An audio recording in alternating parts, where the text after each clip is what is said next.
टाटा नहीं रहे, लेकिन उनकी कहानी चौंकाती है, सबक देती है और विरोधियों को जवाब देते हुए अपना लक्ष्य हासिल करना सिखाती है।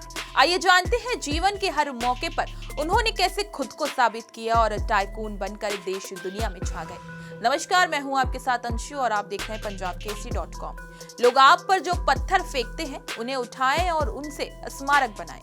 रतन टाटा ने ये बात कही भी और इसे जिया भी। बचपन में माता पिता का तलाक हुआ, दादी के हाथों परवरिश हुई, प्यार तो हुआ पर वो परवान न चढ़ा, त्याग करते रहे और आगे बढ़ते रहे, लेकिन जो कहा उसे करके दिखाया, विरोधियों को जवाब दिया और देश के दिग्गज कारोबारी बनकर इतिहास में अमर हो गए। माता पिता का तलाक, रतन टाटा की पढ़ाई, परवरिश और प्यार। 28 दिसंबर 1937 को मुंबई में नवल और सुनू टाटा के घर उनका जन्म हुआ।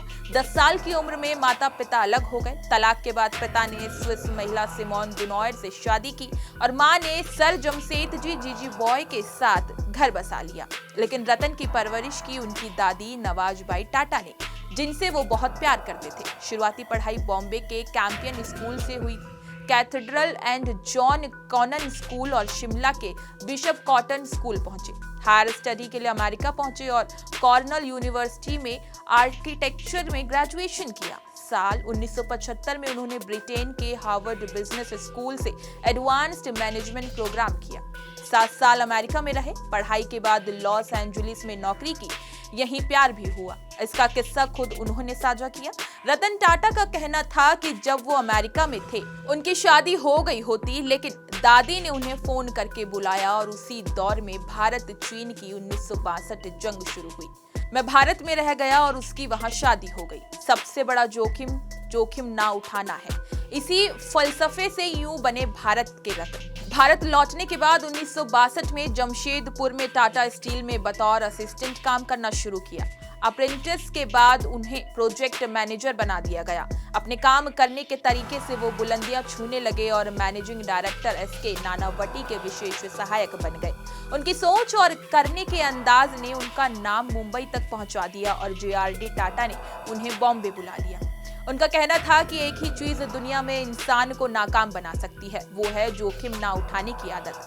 रतन टाटा का कहना था कि सबसे बड़ा जोखिम ना उठाना है। जेआरडी टाटा ने उन्हें कमजोर कंपनियों सेंट्रल इंडिया मिल और नेल्को को वापस जिंदा करने की जिम्मेदारी सौंपी। जैसी उम्मीद थी वो कर दिखाया। 3 साल के अंदर वो कंपनियां प्रॉफिट कमाने लगी।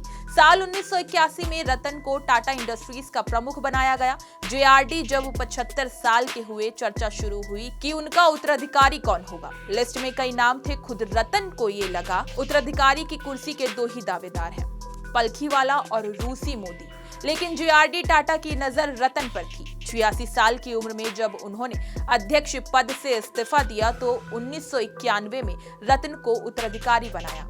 फैसले को सही साबित करने में विश्वास, सवालों का ऐसा दिया जवाब। रतन टाटा का कहना था कि मैं सही फैसले लेने में विश्वास नहीं रखता, मैं फैसले लेता हूं और फिर उन्हें सही साबित करता हूं। उन्होंने ऐसा ही किया। ऐसा वक्त भी था जब कारोबार जगत के दिग्गजों ने रतन टाटा की समझ पर सवाल उठाए, लेकिन वो अपने फैसलों पर डटे रहे। साल 2000 में उन्होंने अपने 2 गुने बड़े ब्रिटिश ग्रुप टेटली का अधिग्रहण किया। तब उनके फैसले पर सवाल उठाए गए, लेकिन अब ये दुनिया की दूसरी सबसे बड़ी चाय कंपनी है। दूसरी बार सवाल तब उठे जब उन्हें यूरोप की दूसरी सबसे बड़ी इस्पात निर्माता कंपनी कोरस को खरीदा। लेकिन इस बार भी रतन टाटा ने सबको प्रभावित किया।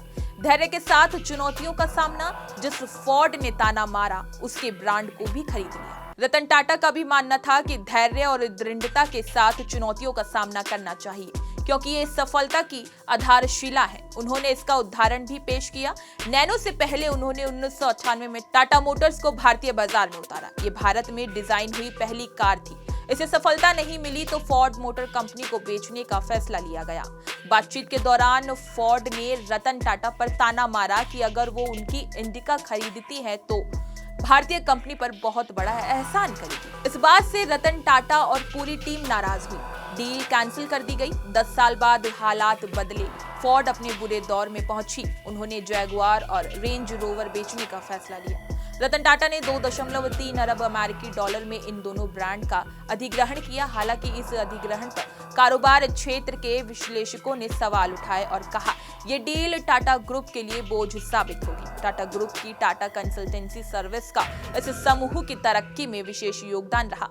इसने कंपनी को पिछड़ने नहीं दिया। तमाम चुनौतियों, विवाद और उपलब्धियों के बीच टाटा समूह उन कारोबारी ग्रुप में शामिल रहा जिन पर भारतीयों का विश्वास कभी डगमगाया ही नहीं। फिर चाहे कोविड के दौर 1500 करोड़ रुपए की राशि से की गई मदद हो या फिर मरीजों के लिए अपने लग्जरी होटल का इस्तेमाल करने देना, और चलते चलते विवाद भी जान लीजिए।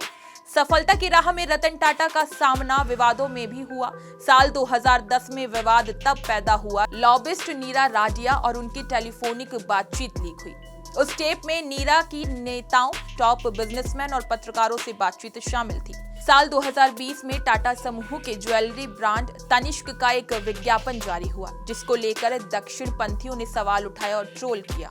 इसके बाद विज्ञापन को वापस लेना पड़ा। 2016 में एक और विवाद उठा जब रतन टाटा ने 24 अक्टूबर 2016 को टाटा समूह के अध्यक्ष साइस मिस्त्री को 1 घंटे से भी कम समय के नोटिस पीरियड पर बर्खास्त कर दिया था।